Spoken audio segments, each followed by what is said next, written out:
अस्सलामुअलैकुम। तो कैसे हैं आप सब? उम्मीद है आप सब खैरियत से होंगे। तो आज मैं बना रही हूँ बहुत ही क्रीमी रिच सीताफल रबड़ी की रेसिपी, जो हर बाइट में दिल जीत ले। ये इतनी क्रीमी बनती है, घर में पार्टी हो या कुछ मीठा खाने का मन करे तो इस सीताफल रबड़ी को एक बार बनाकर ज़रूर ट्राई करना, तो घर में सबको बहुत पसंद आएंगी।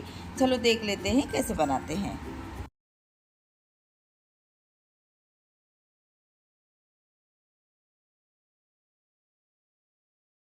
रबड़ी बनाने के लिए सबसे पहले हम दूध को बॉईल कर लेंगे। तो उसके लिए यहाँ मैंने गैस पे एक कढ़ाई में आधा लीटर दूध डाल दी हूँ।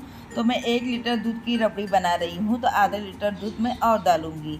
तो फुल फैट दूध हम लेंगे और दूध में पानी हम बिल्कुल भी नहीं डालेंगे। तो यहाँ मैंने दूध डाल दी हूँ और फ्लेम को हम मीडियम कर देंगे। मीडियम फ्लेम पे दूध में एक उबाल आने तक दूध को हम पका लेंगे। तो दूध में एक उबाल आ गया है और दूध के ऊपर की मलाई को हम दूध में मिक्स कर लेंगे और फ्लेम को हम लो करेंगे। और जब भी आप रबड़ी बनाएंगे तो कढ़ाई के किनारे की जो मलाई है उसको हम चम्मच से स्क्रैच करके दूध में मिक्स करते जाएंगे। तो ऐसा करने से दूध जल्दी गाढ़ा हो जाता है। लो फ्लेम पे दूध को हम 15 से 20 मिनट तक उबाल लेंगे। दूध को हमें पका के गाढ़ा करना है। दूध पक के आधा हो जाए वहाँ तक हमें दूध को पका लेना है। दूध पक रहा है जब तक हम सीताफल के पल्प को निकाल लेंगे। तो उसके लिए यहाँ मैंने 2 सीताफल ले ली हूँ। तो सीताफल ना ज़्यादा कच्चे हैं ना ज़्यादा पक्के हैं। तो एक सीताफल को मैं साइड में रख दूँगी और एक सीताफल को हम बीच में से ऐसे तोड़ लेंगे और चेक कर लेंगे कि इसमें कीड़े वगैरह है कि नहीं। अच्छे से चेक कर लेना क्योंकि इसमें है ना सफ़ेद कलर के कीड़े होते हैं। अच्छे से चेक करने के बाद अब हम सीताफल के पल्प को निकाल लेंगे। तो उसके लिए आप कोई भी छन्नी ले लेना। तो मेरे पास छन्नी नहीं थी तो मैंने इस तरीके का एक झारा ले ली हूँ। तो ये झारे से भी काम चल जाएगा, पल्प आसानी से निकल जाता है। तो सबसे आसान तरीका मैं आपको बता रही हूँ पल्प निकालने का। तो सीताफल के सारे पल्प को हम झारे में डाल देंगे। बाकी के आधे सीताफल के पल्प को भी मैं झारे में डाल दूँगी। और सीताफल में पल्प ज़्यादा निकले और बीज कम निकले, ये हमें कैसा पता चलेगा, हम कैसे खरीदेंगे?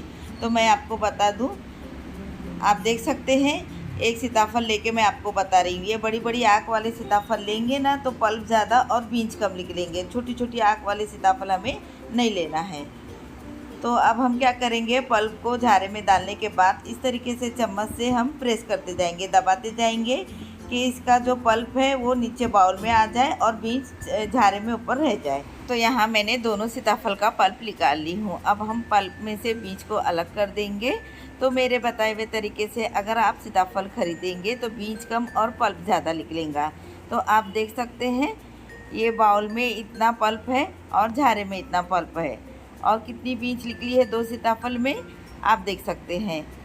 तो आप भी मेरे बताए हुए तरीके से सीताफल खरीदना, तो पल्प ज़्यादा और बीज कम निकलेंगी। अब हम क्या करेंगे, 2 चम्मच पल्प को एक बाउल में निकाल के साइड में रखेंगे गार्निशिंग के लिए और बाकी के पल्प को मैं बाउल में डाल के मिक्स कर लूँगी। सीताफल का पल्प तो हमने निकाल लिए, अब मिक्स करके हम साइड में रखेंगे और रबड़ी की तरफ आते हैं। तो आप देख सकते हैं दूध बॉईल होके इसकी क्वांटिटी में कम हो गया है, एकदम गाढ़ा हो गया है, एकदम लच्छेदार रबड़ी जैसा दूध हो गया है। तो अब हम क्या करेंगे, इसमें डालेंगे 1/4 चम्मच शक्कर। मीठा आप अपने हिसाब से कम ज़्यादा कर सकते हैं। अब हम डालेंगे 2 बड़े चम्मच मिल्क पाउडर। मिल्क पाउडर से बहुत अच्छा टेस्ट आता है और रबड़ी जल्दी थिक हो जाती है, गाढ़ी हो जाती है। अब मिक्स कर लेंगे। मिक्स करने के बाद हम दूध को इतना पकाएंगे कि दूध पक के 1/3 ना हो जाए, जब तक हम दूध को पका लेंगे। और साइड से जो मलाई जम रही है हम चम्मच से उसको अंदर करते जाएंगे। तो आप देख सकते हैं दूध पक के 1/3 हो गया है। दूध पक के एकदम लच्छेदार और थिक हो गया है। तो अब हम क्या करेंगे, बारीक बारीक चॉप किए हुए काजू बादाम को डालेंगे। आप चाहे तो पिस्ता भी डाल सकते हैं। काजू बादाम डालने के बाद लो टू मीडियम फ्लेम पे हम 2 से 3 मिनट तक पका लेंगे कि रबड़ी और गाढ़ी हो जाए। एक उबाल आने देंगे, वहाँ तक हम रबड़ी को पका लेंगे। 2 से 3 मिनट पकने के बाद एक बॉईल भी आ गया है। रबड़ी हमारी एकदम थिक हो गई है, इससे ज़्यादा हम थिक नहीं करेंगे। फ्लेम को ऑफ करेंगे और रबड़ी को हम अच्छी तरह से ठंडा कर लेंगे।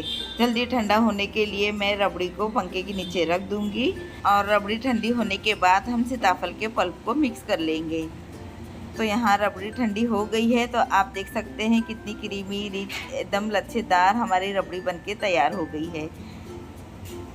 तो अब हम क्या करेंगे, सीताफल के पल्प को रबड़ी में डाल देंगे। और सीताफल क्रीम की रेसिपी भी मेरे चैनल पर अपलोड है, जिस किसी ने भी नहीं देखे हैं वो आई बटन में जाकर देख सकते हैं। तो यहाँ मैंने सीताफल के पल्प को डाल दी हूँ और अब हम मिक्स कर लेंगे। सीताफल का पल्प मिक्स करने के बाद तुरंत ही हम रबड़ी को सर्व नहीं करेंगे। आप देख सकते हैं ये कितनी थिक बनी है, कितनी क्रीमी और कितनी रिच बनी है। अब हम रबड़ी को 2 घंटे के लिए फ्रिज में रख देंगे ठंडा होने के लिए।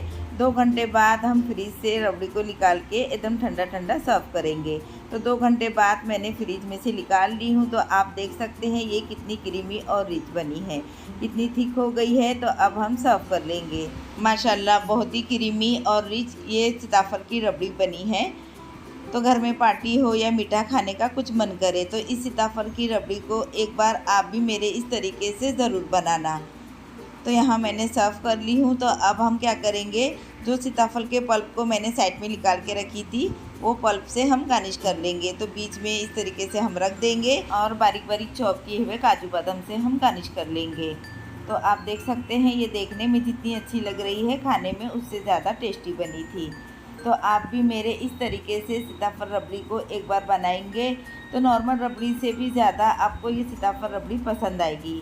तो किस किस को सीताफल पसंद है मुझे कमेंट करके ज़रूर बताना, और जिसको भी सीताफल पसंद है इस सीताफल रबड़ी को एक बार बनाकर ज़रूर ट्राई करना और मुझे कमेंट करके बताना कि आपकी सीताफल रबड़ी कैसी बनी।